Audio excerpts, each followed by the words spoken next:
ডিম নিয়ে যে কত রকমের কথা, কত প্রশ্ন, তাই না? আজকের এই আলোচনায় আমরা চেষ্টা করব ডিমের সব রহস্য ভেদ করতে, যাতে দোকানে গিয়ে আর দ্বিধায় পড়তে না হয়। আচ্ছা, ডিম কিনতে গিয়ে কি এই অবস্থাটা হয়? তাকের ওপর সাজানো ডিমের প্যাকেটে লেখা অর্গ্যানিক, কেজ-ফ্রি, প্যাস্চার্ড, মাথাটাই তো ঘুরে যায়।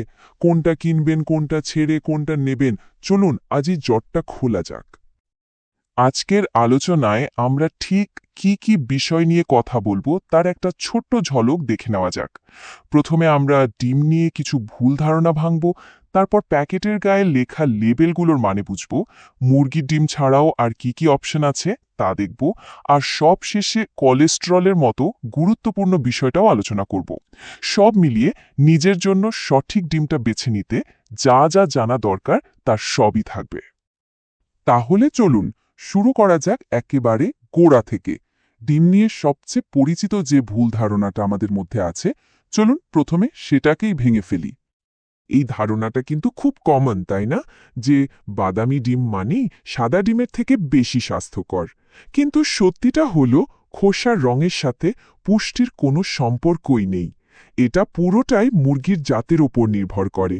সাদা পালকের মুরগি সাদা ডিম পারে, আর লালচে বা বাদামি পালকের মুরগি পারে বাদামি ডিম। ব্যাপারটা আসলে এত সোজা। খোসার রঙের ব্যাপারটা তো পরিষ্কার হলো। এবার আসা যাক আরেকটা বিভ্রান্তির জায়গায়, মানে ডিমের প্যাকেটের গায়ে লেখা ওই সব কঠিন কঠিন শব্দে। চলুন এই লেবেলগুলোর আসল মানেটা কি সেটা একটু জেনে নিই। শুরুতেই আসি কেজ ফ্রি লেবেলটা নিয়ে। নামটা শুনলেই মনে হয় বাহ, মুরগিগুলো একেবারে স্বাধীন। ব্যাপারটা হলো তারা ছোট ছোট খাঁচায় বন্দি থাকে না, এটা ঠিক। একটা বড় শেডের ভেতরে তারা ঘুরে বেড়ানোর জায়গা পায়। কিন্তু একটা বড় কিন্তু আছে। এর মানে কিন্তু এটা নয় যে তারা বাইরে, মানে খোলা আকাশের নিচে যাওয়ার সুযোগ পায়। এরপর যে লেবেলটা প্রায়ই চোখে পড়ে সেটা হলো অর্গ্যানিক। এর মানে হলো মুরগিকে যে খাবার দেওয়া হয় সেটা সম্পূর্ণ অর্গ্যানিক, মানে রাসায়নিক সার বা কীটনাশক ছাড়া তৈরি, আর তাদের কোনো হরমোনও দেয়া হয় না। তবে এখানেও মনে রাখার বিষয় হলো অর্গ্যানিক লেবেলটা কিন্তু মুরগির বাইরে ঘোরার কোনো নিশ্চয়তা দেয় না। আর সবশেষে যে লেবেলটা নিয়ে কথা বলবো সেটা হলো প্যাস্চার্ড। এটাই কিন্তু আসল গেম চেঞ্জার। এর মানে হলো মুরগিগুলো শুধু বাইরে যাওয়ার সুযোগই পায় না, তারা প্রতিদিন বাইরে চারণভূমিতে চড়ে বেড়ায়। সেখানে তারা নিজেদের প্রাকৃতিক খাবার যেমন ঘাস, পোকামাকড়, কেঁচো এগুলো খায়। এটা কিন্তু ফ্রি রেঞ্জ থেকে একদম আলাদা। ফ্রি রেঞ্জ মানে হয়তো বাইরে যাওয়ার জন্য একটা দরজা খোলা আছে, কিন্তু তারা আদৌ বাইরে যায় কিনা বা কতক্ষণ থাকে তার কোনো নিশ্চয়তা নেই। কিন্তু প্যাস্চার্ড মানে তারা আসলেই মাঠে ঘাটে চড়ে বেড়াচ্ছে। আর এই প্রাকৃতিক জীবনযাত্রার কারণেই কিন্তু পুষ্টিগুণের দিক থেকে একটা বিশাল পার্থক্য তৈরি হয়ে যায়। এই যে দেখুন, একটা গবেষণায় দেখা গেছে সাধারণ ডিমের তুলনায় প্যাস্চার ডিমে কোলেস্টেরল আর স্যাচুরেটেড ফ্যাট প্রায় 1/3 কম। অন্যদিকে ভালো জিনিসগুলো যেমন vitamin A, omega-3, vitamin E, beta carotene এগুলো কয়েক গুণ বেশি। মানে পুষ্টির দিক থেকে এটা একটা পাওয়ার হাউস। শুধু পুষ্টিই নয়, স্বাদে আর দেখতেও কিন্তু অনেক তফাৎ। যেমন দ্য লিটল গ্রিন ওয়াগন বলছে, প্যাস্চার ডিমের কুসুমের রং হয় একদম গাঢ় কমলা, প্রায় দোকানের ডিমের হলুদের মতো ফ্যাকাশে নয়। আর এর স্বাদটাও নাকি অনেক বেশি রিচ আর ক্রিমি, যা মুখে দিলেই মিলিয়ে যায়। আচ্ছা, ডিম মানেই কি শুধু মুরগির ডিম? একদমই না। মুরগির ডিমের বাইরেও কিন্তু আরও অনেক মজার অপশন আছে। চলুন হাঁস আর কোয়েলের ডিমের দুনিয়ায় একটু ঢু মেরে আসি। মুরগির ডিমের সাথে যদি হাঁসের ডিমের তুলনা করি, তাহলে প্রথমেই চোখে পড়বে এর সাইজ। হাঁসের ডিম কিন্তু বেশ বড় হয়। এর খোসাও মোটা, তাই অনেক দিন ভালো থাকে। আর স্বাদের কথা যদি বলি, এটা মুরগির ডিমের চেয়ে অনেক বেশি রিচ আর creamy. Calorie, fat, protein, vitamin বি12 সবই একটু বেশি। বিশেষ করে যারা বেকিং ভালোবাসেন তাদের জন্য হাঁসের ডিম কিন্তু দারুণ একটা জিনিস। এবার আসি ছোট্ট সুন্দর কোয়েলের ডিমের কথায়। এগুলো আকারে একদমই ছোট, প্রায় এক কামড়ের মতো। কিন্তু ছোট হলে কি হবে, এর কুসুমের অনুপাতটা সাদার থেকে অনেক বেশি। তাই স্বাদটাও কিন্তু বেশ জোরালো। আর ক্যালোরিও অনেক কম, প্রতি ডিমে মাত্র 14 ক্যালোরির মতো। অ্যাপেটাইজার বা একটু অন্যরকম কিছু বানানোর জন্য কোয়েলের ডিম কিন্তু দারুণ।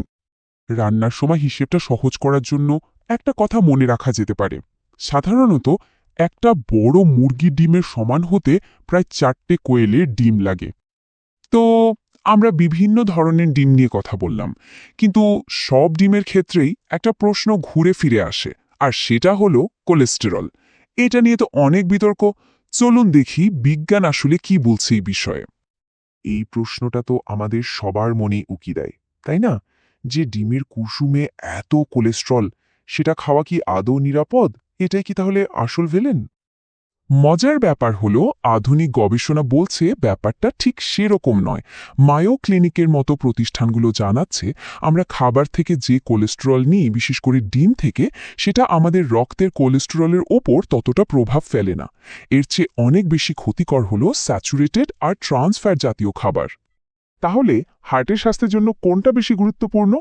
আসল বিষয়টা হলো আমরা ডিমটা কিভাবে খাচ্ছি আর তার সাথে কি খাচ্ছি।